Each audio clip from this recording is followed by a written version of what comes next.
Hey guys, how we doing? Appreciate everybody coming out. I'll do a quick review of the Idaho game and then get into some of the Buffalo stuff and then open up to questions.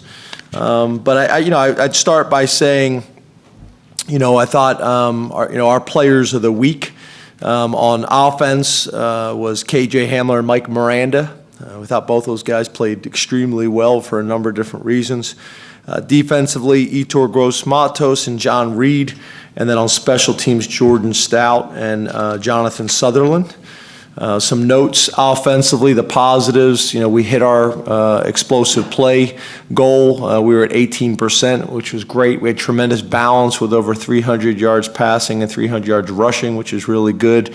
We were very pleased with the last couple drives of the game. You're talking about 14 plays, 10 plays, and 7 plays ending with touchdowns. And, let me also kind of hit on that too. I thought it was really valuable, obviously, but also really special for guys like Nick Uri to not only be able to get in a game, but be able to play and run the offense and have a chance to score a touchdown.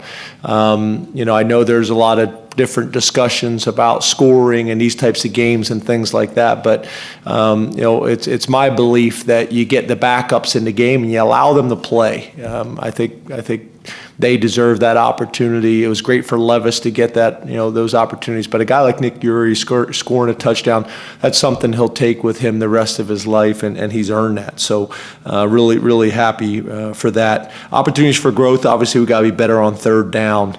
There's no doubt about it. And although offensively we didn't put the ball on the ground, the ball was in jeopardy a few times. We just didn't have it as high and tight as I would like to see. So we got to be better there.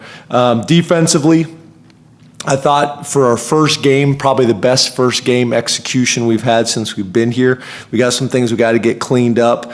Some of our signals and our check with me's in terms of getting all 11 guys when the offense checks and we want to check, we got to make sure we're getting all those things communicating. I thought our effort and I thought our tackling was good for an early season game. And I thought our young guys performed really well on the defensive side of the ball. On special teams, we already talked about owning the ball. We put the ball on the ground twice, lost one of them, which put our defense in a tough spot. And then we just had some personnel issues from defense to special teams, whether it was punt return or whatever it may be. We just weren't as clean as we needed to be with substitutions, and there was a lot of substitutions on Saturdays, especially as we got into third team and fourth team, guys on the field. So we got to be cleaner there. There's no doubt about it. Getting into Buffalo, got a lot of respect for Coach Leopold. He's a guy I've gotten to know really well. You look at his record at Wisconsin Whitewater, it's ridiculous. I think he's done a great job, at Buffalo. Just a really good guy that we've gotten fairly close over the last couple of years. Returning 15 starters. I do think they're a program that's an interesting program to look at, when it comes to the transfer portal. I think they lost 5 returning all-conference players. Challenging. We've had some discussions about that in the offseason, but returning 15 starters, 6 on offense, 6 on defense, and 3 at the specialist positions. They're 1-0. Beat Robert Morris this past week, and we're also talking about a team, that won 10 games last year, and we're getting votes in the top 25 poll. So obviously they've done a great job. I thought last year, they did some really fantastic things. He's got a core group of guys, kind of like I do, that have been with him for a long time. His offensive coordinator was with him at Wisconsin Whitewater. Coach Colt Nickey has done a really good job. You look at their numbers last year, they broke all types of records for the University of Buffalo. They're a 12 and 11 personnel team for the most part.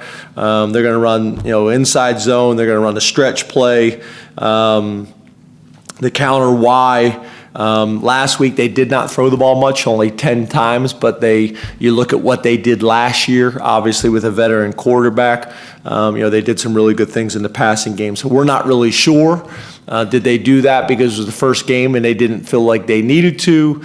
Did they not do that because they had a first-year redshirt freshman starting quarterback and they just didn't want to put too much on his plate? That's what you're not sure of, and these early season games can be challenging like that. You look at who we're impressed with. We're impressed with their offensive line. They are physical on the O-line and really at tight end as well. But their left tackle, number 67, their left guard, number 72, their right guard, number 65, and their right tackle, number 73. I'm not gonna list out last names because some of them are difficult to pronounce, and I don't want to disrespect any of those guys. But we love how they play on film. They are tough, physical, and play hard. And I think the tight ends complement them as well. Defensively, same thing. Another core guy that came with him from Wisconsin Whitewater, Coach Borland, does a really good job. They're a base 4-3 team. I would say they're more of a fundamental team. They're going to do what they do, and they do it well. They're a quarters team. Their safeties are really, really aggressive downhill guys. Their linebackers do a great job in the box. They're going to play mainly quarters, variations of quarter. They will play some fire zone 33 as well. We like their DN number 50. We like their will linebacker number 20, and their free safety number 9, Joey Banks. Obviously, this team, I didn't mention their running back. He obviously had a great year for him. There's actually 5 guys, including number 20, the will linebacker, and the running back. There's 5 guys on his team that Cam Sullivan-Brown went to high school with in Maryland that we're familiar with as well through the recruiting process. And then their special teams coordinator, Coach Anatolu, I hope I'm saying that right. And they got 3 starters returning. The punter, who's also the holder, a little bit like Blake Gillikin is for us, and then their long snapper as well. So, I thought we had a great crowd last week. I want to thank all the fans and everybody for coming out. Tremendous opening game for us, and crowd and support and environment, which is special, and we do not take for granted. We know how blessed we are to have the type of support that we do, but we're going to need that plus more this week. I'd love to see this game sold out. Be a great environment, a great opportunity to get out with your family and enjoy college football and enjoy Happy Valley. So hopefully have a great crowd for Buffalo this week. So open up the questions. Start with Rich Scarsella from the Reading Eagle. Good afternoon, James. Hey, Rich, how are you? I'm well. How are you? Good. In mid-August, after one of your practices, you said your offensive line is still a work in progress. And what have you seen from that group since then in terms of execution, attitude, and what has and can C.J. Thorpe bring to that group? Well, I didn't hear the last part. I'm sorry. I said, what has and can C.J. Thorpe bring to that group? Yep, great point. So first of all, I think Will Fries is playing with a lot of confidence right now.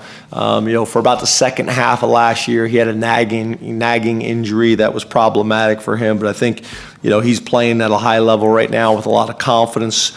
Des Holmes is a guy that we're really excited about. That's starting to come on for us.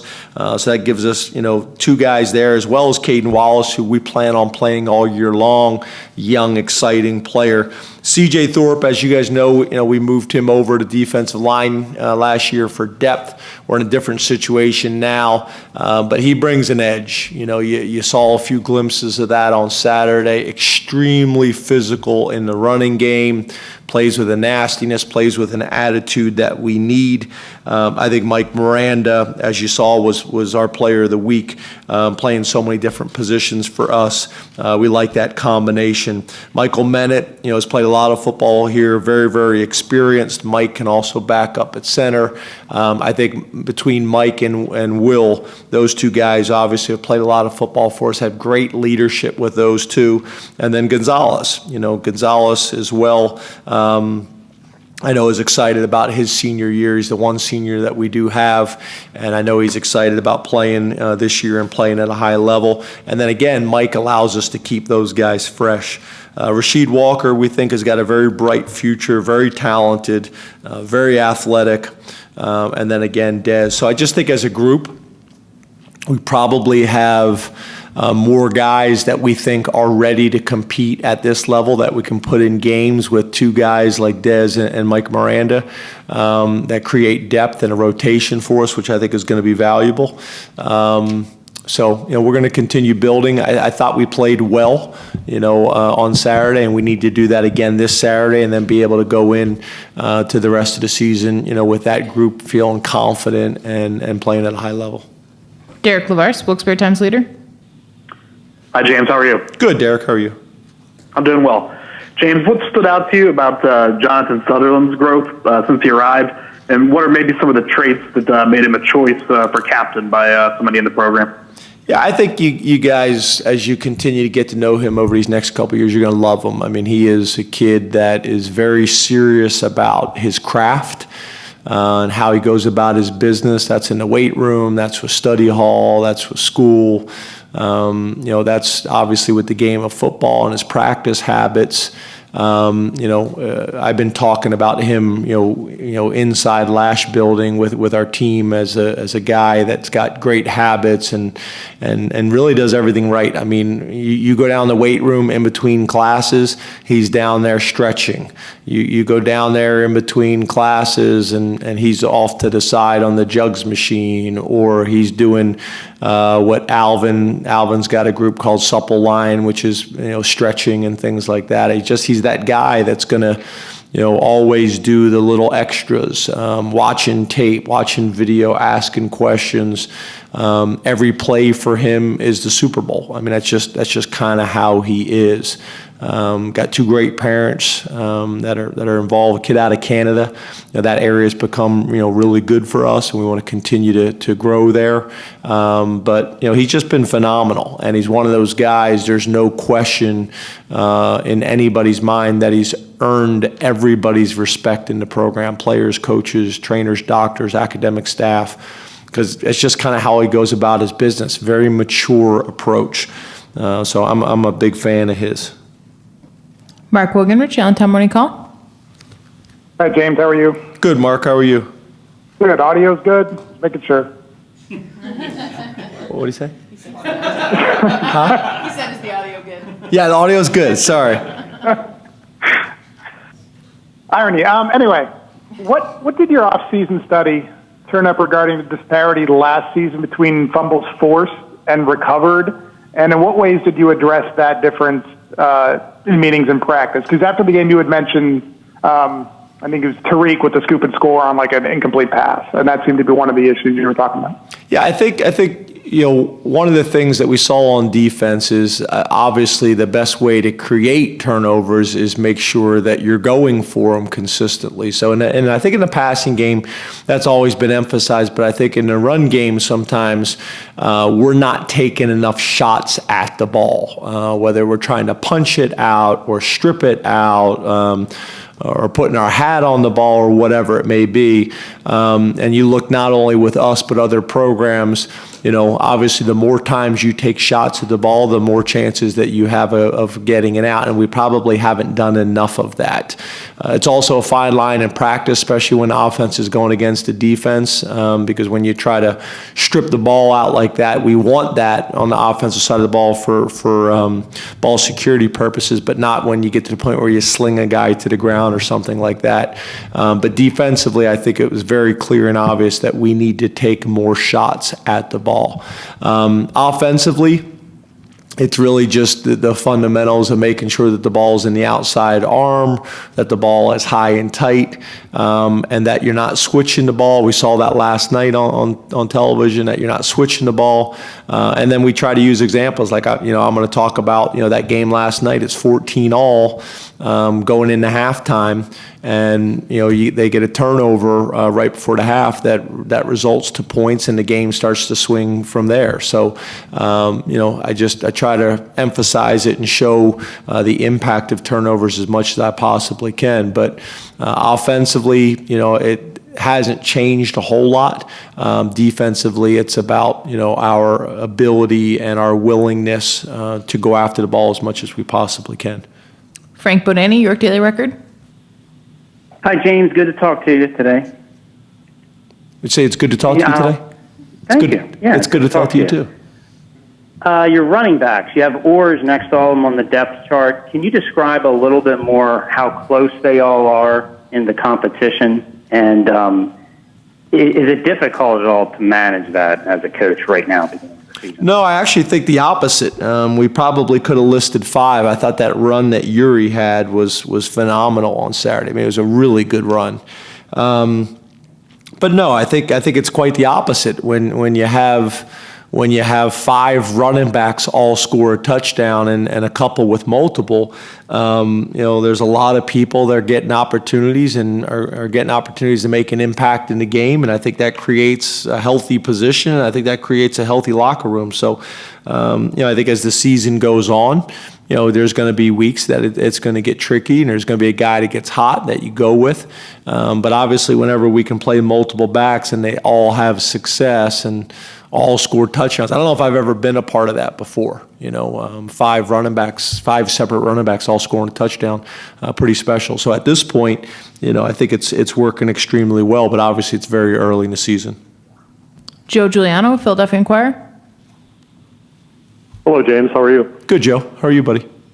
Fine, thank you. I wanted to ask you about Lamont Wade. Obviously, he was in the transfer portal after the last season and came back. I just wondered if you could characterize the nature of the conversations you had with him and his parents, and how you addressed maybe getting some more playing time this season. Yeah, to be honest with you, not a whole lot different. Those conversations, don't really change. Whenever guys want to come and meet with me, or their parents want to come meet with me, you just as upfront and as transparent and honest as you can possibly be. I'm not a big believer in making promises in the recruiting process or making promises with players, because that can create some tough situations and dynamics. It's we're going to play the guys that earn it, and Lamont's earned it. I think one of the things I think I've mentioned before is, a lot of times when you get transfers like Jordan Stout, who's doing a great job for us, and a lot of people will say, see, he needed a fresh start somewhere. Well, it may just be the fact that he's a year older, and has matured. And I think that's a thing with Lamont. I think we would all recognize and all agree with that. Both the positives and the adversity that you go through in life, they make you who you are. And Lamont right now, the success that he's having and the confidence that he's playing with and the confidence that our coaching staff has in him is a byproduct of everything that he's been through over the last 3 years. The recruiting process, the early opportunities that he got, the early opportunities that he didn't get, the adversity, maybe some of the pressure that he was putting on himself, the expectations, external expectations. I think, all those things happen for a reason. I think he's in a great place right now, and obviously we're happy that he's here. And the one thing that I probably talked about, during that process more than anything is the Penn State degree, which is the most powerful thing and the most important thing. And I think a lot of times that's my probably only issue with this whole transfer portal is the NCAA, in my opinion, and college athletics used to be academics driven. And for us to think that any of these decisions are anything more than football decisions, I don't think is accurate. I think most of these decisions are being driven by football, where the college athletics that I grew up with was driven based on academics. And don't get me wrong, the athletic experience was very, very important as well, but it was in that order. And what I'm seeing right now is a little bit of a shift. That's to me, somewhat concerning. Mike Gross, Lancaster Newspapers. Good afternoon, James. How are you? I'm great. How you doing? Good, real good. Damian Barber, I don't think played last week. He wasn't on the report. Can you tell us why he didn't play, and will he be ready to go this week? Yeah, he'll play this week. He didn't play last week. He was suspended for a violation of team rules. Collins, Scranton Times-Tribune. Good job, Chris. How you doing, James? Hey, Donnie. You mentioned the celebration after Nick Uri's touchdown last week, and he got a lot of attention on social media after the game, for the touchdown run. What does he do behind the scenes that makes him so easy for his teammates to root for? Yeah, he's just, he's a guy that comes to work every single day. He's got a huge smile on his face, is very appreciative, and goes out and gets his team better every single day by the way he practices, whether that's in drills, whether that's on our developmental squad, whether that's for the defense, whether that's for the offense. I don't know when it was, but there was a camp a few years ago where we had some injuries, and literally we wouldn't have been able to have camp without Nick Uri. He took like every rep in practice. Like we built water breaks in for him because he was the only one going. So again, he's just one of those guys, how he's been academically, how he's been socially, the type of teammate he's just been phenomenal. So I think everybody recognizes when you get guys like that, and maybe their name's not in the newspaper, they're not getting playing time, or so on and so forth. When those guys are able to have some success in getting the game, it means a lot. You see a guy like Saquon Barkley, give him a shout out. These are the guys that you're going to remember. I think, obviously it's easy to remember the star players and the impact that they had, but I think on a team and a brotherhood, within our building and within our locker room, it's those guys, that I think ultimately, earn the most respect, because it is all about the team. It is all about the university. It is all about the program. It is all about their teammates. Because the reality is, some of these guys may go 4 and 5 years and never see the field, and never get that type of positive affirmation. So I think it's wonderful. And again, I think that goes back to this last game, allowing those guys to get in the game and actually play. I know we had some discussions as a staff, and me and Chris had some discussions and things like that. You look at the score, and no one, I would say, necessarily likes to see that in college football, but I will tell you, I also believe very strongly that those guys deserve the ability to get in the game and play. They should be able to go in and play, and that's what they were able to do, and that's why the locker room and the team reacted the way they did to him. Corey Geiger, Altoona Mirror. Hi, James. Hey, Corey. I don't know what broadcaster it was, but somebody said on one of the national games that most college football coaches would like to see joint practices or some type of preseason scrimmage, like they do in the NFL. What's your opinion on that? Would you be in favor of either one of those things, and are they feasible? No, I don't think they're really feasible. It's funny that you say that, but then what's the NFL trying to do right now with the preseason? There's all kinds of conversations about getting rid of the preseason. But I do think, that where the discussion comes is, I get it from a fan perspective. Everybody wants to see, Penn State, versus the Philadelphia Eagles every single week. I get that. But there's also a reason that you see, some of these types of games being scheduled and played, because you do need some time to kind of work out, some of the issues. There's also been some big games that we've all seen early in the season, last couple of years, and they haven't gone as clean or as played as well as people would like. Well, again, that goes back to in high school you got scrimmages, in the NFL you got preseason games, and we don't have that. So it's a fine line between all of those things. I think I had mentioned, you talk about maybe scrimmages with local teams in your state. I could see, where that may make sense because it keeps the expenses down and things like that. But again, just like the NFL, you do those things and you have some injuries, then, that's going to go out the window too. So I think where we have to be careful is we want the model to be perfect, and it's never going to be perfect. We got a pretty good system now, and we should be trying to refine it and getting better every single year. But I think, we got to be careful making some massive changes because again, you remember the season used to be 10 games, then 11 games, then 12 games, and now with the playoffs and everything else, I think you're up to almost an NFL season. So I just got to be careful with all these things that we wish for. It's never going to be perfect, but college football is pretty darn good. And you could, a great example of that is our stadium, Beaver Stadium, with 104,000 for an opening game. You look at TV ratings and things like that. It's funny, there's arguments a few years ago about shortening the game. I'm like, why? The game's more popular than it's ever been. So, some pretty good things going on. We'll open up to questions here in the room. Raise your hand and we'll get a mic to you. How you doing, James? Good, Mark. How are you? Hey, I wonder how I'm doing well. How aware were you at the time of what the '94 team was doing here? Because I know you were still playing, and also, can you kind of have an appreciation for what it takes to go undefeated in an SEC or a Big Ten? I have to imagine, being in these conferences for a decade, you have an appreciation for that. Yeah, very much so.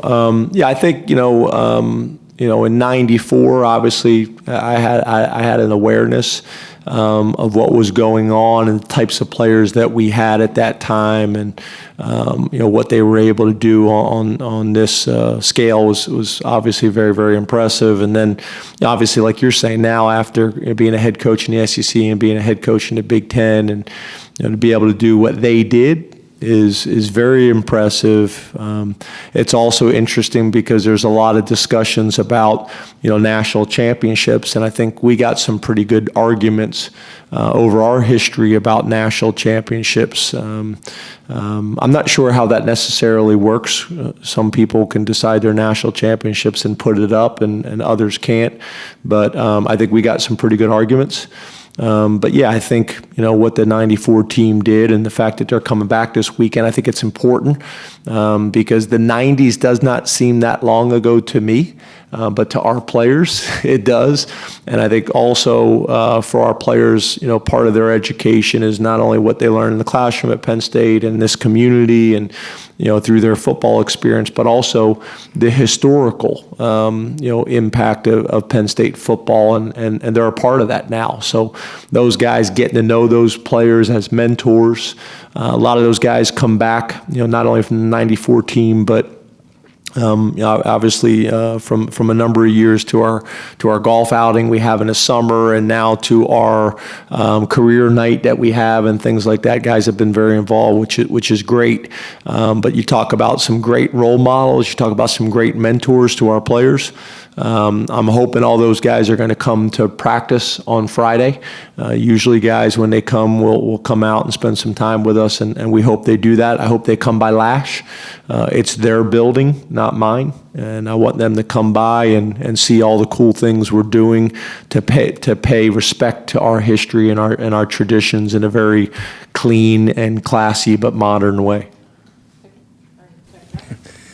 James, what's the most athletic thing you've ever seen or heard Jason Oweh do since he's been here? I will tell you, probably, running the 40 and beating Micah. Micah won't like to hear that, and he'll have something to say to me at the team meeting today when I see him. But yeah, I think, everybody knew he was fast, but I don't think anybody thought he was that fast, and him and Micah were always competing. And I think early on, Micah was getting him pretty good, but Jason just kept kind of developing. So that would probably, be it. That, and then obviously from a football perspective, his get off, his ability to trigger off the ball and get 3 steps up the field is an impressive thing to watch, especially when you take it into consideration that he's 6'4", he's 260 plus pounds. It's the combination that makes it so impressive, I think. But it's not like there's one specific play like the Saquon play in the Lions' Den or something like that. It's more just his freakish athletic numbers. James, I forgot to mention last week you didn't stay with the camp beard. Yeah, it got itchy. I try to do it every summer.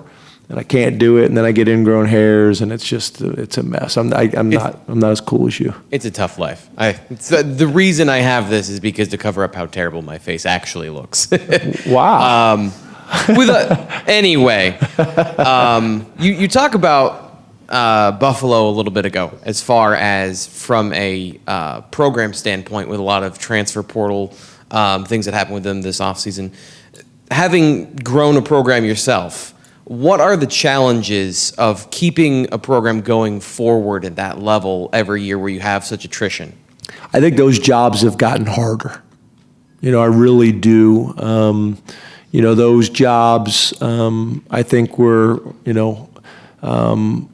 have always been tough jobs, but I think they've gotten tougher. The old days of building a program and recruiting kids and develop them and redshirting them and you look at basketball.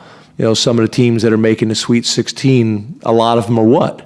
They're the older teams that they've been able to develop, over time. And that's where you would see a MAC team or someone like that, be able to go through a similar process and have a chance to compete at the highest level. And again, I think that's gotten harder to do for what we just got done talking about.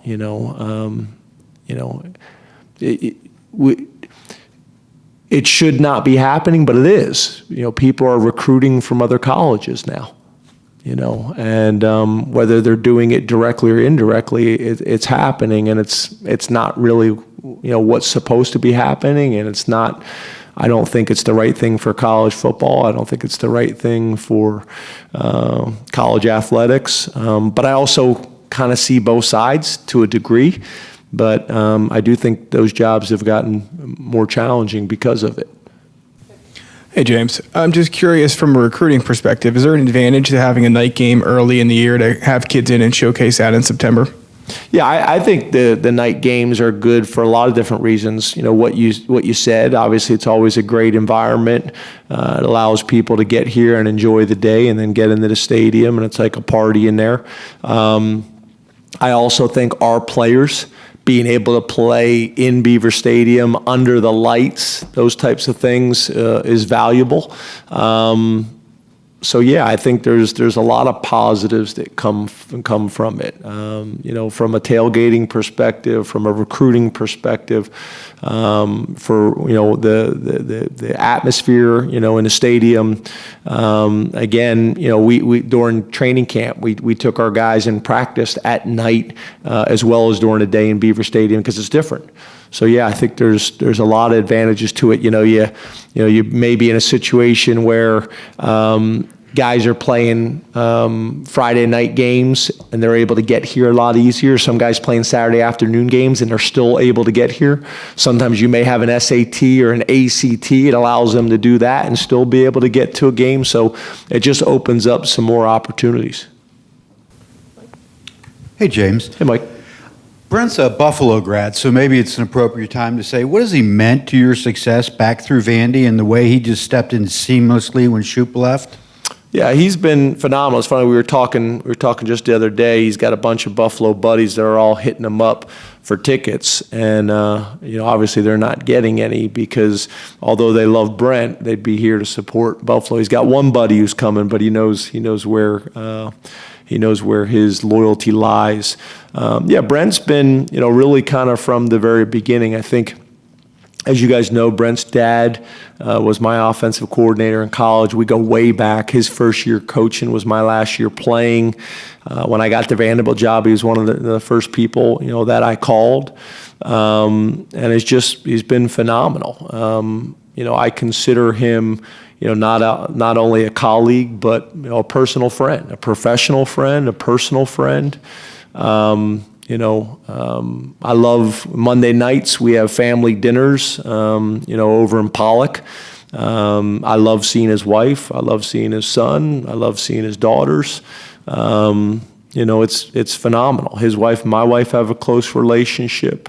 So it's been great. I think sometimes you have to be careful in business, mixing, friends and business, personal and professional together. But when you can do it and it works, there's probably nothing better.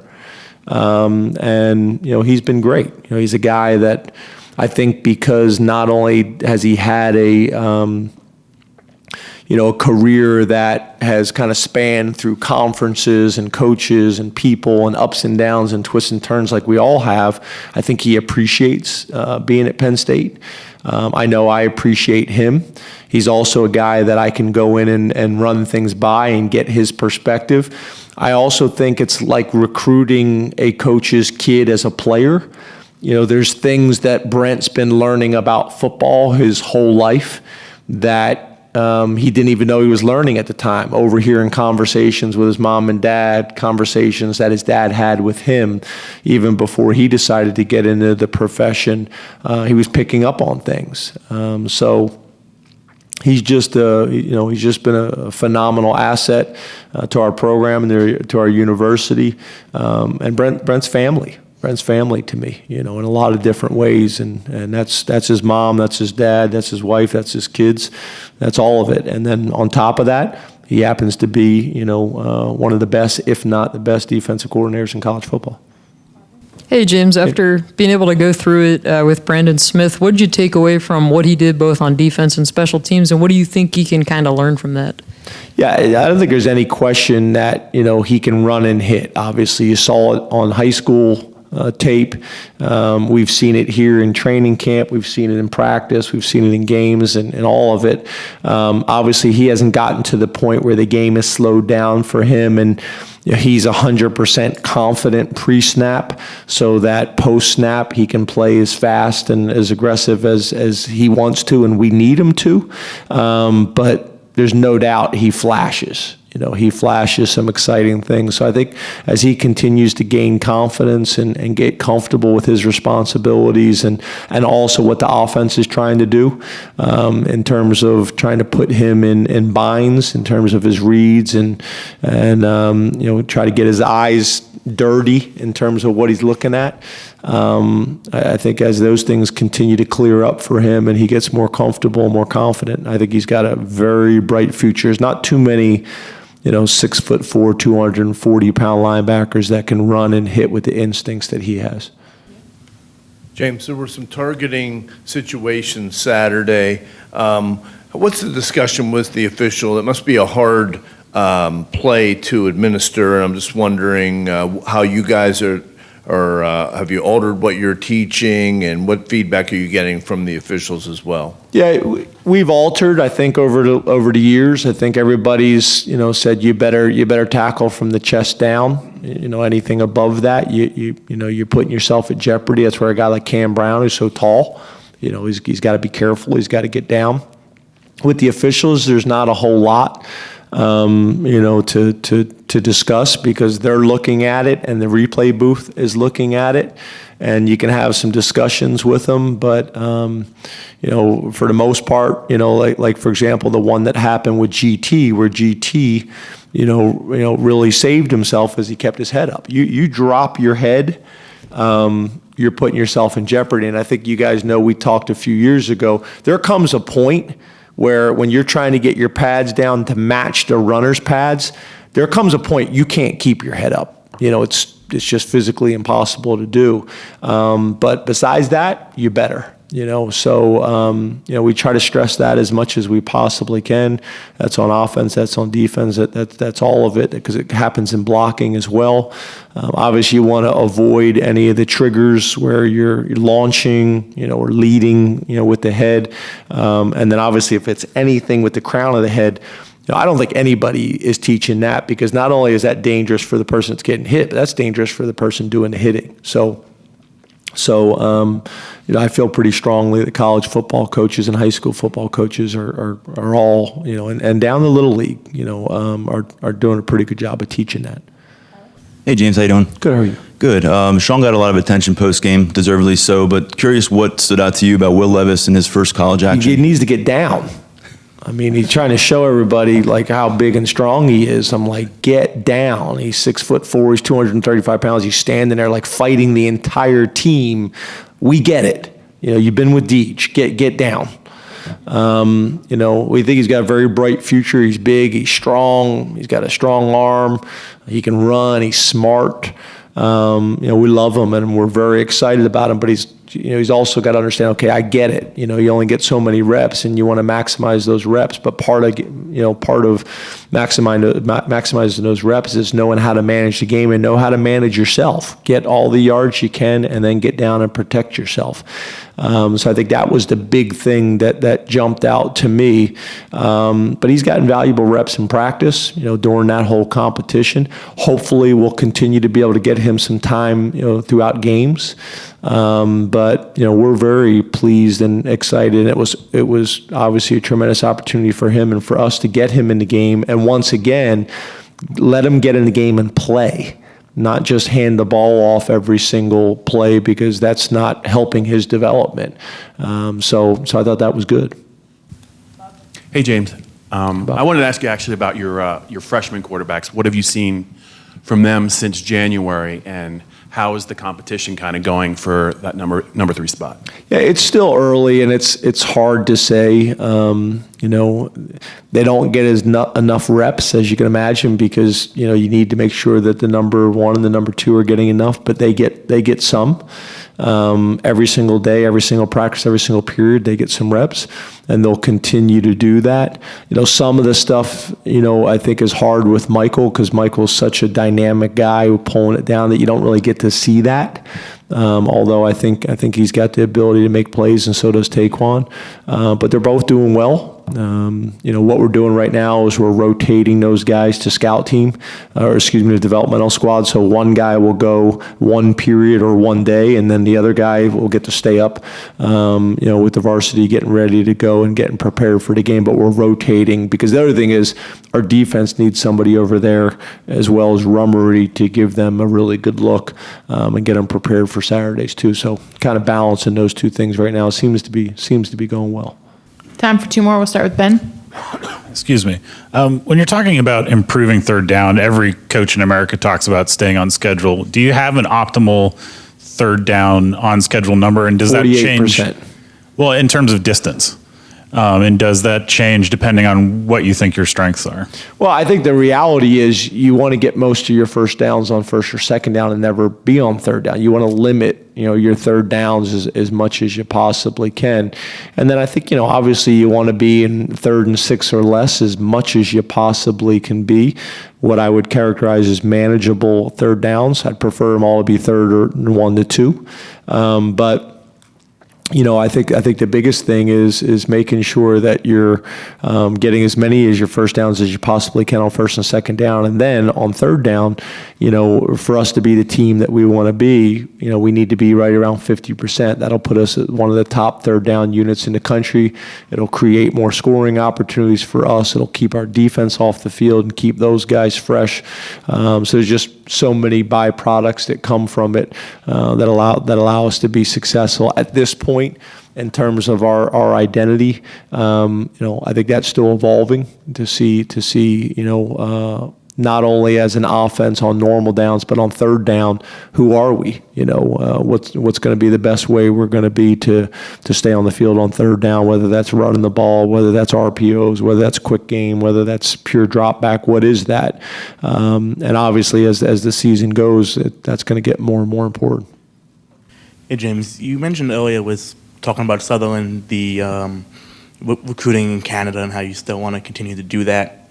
With the guys you have now from there, or as you continue going forward, do you talk about with them the ability to adjust from a different style, and how is that kind of differences in the play in Canada and here kind of mentioned in the recruiting process? Yeah, not a whole lot. To be honest, there's a good percentage of the Canadian kids that are playing, U.S. style football. There's some that are playing Canadian style, and then a lot of them are actually playing U.S. games where they're traveling across to play a couple early season games that in some ways are like scrimmages for them because it doesn't go against their records in their conferences and things like that. So it's not that big of a change in my mind, and really hasn't been over my career.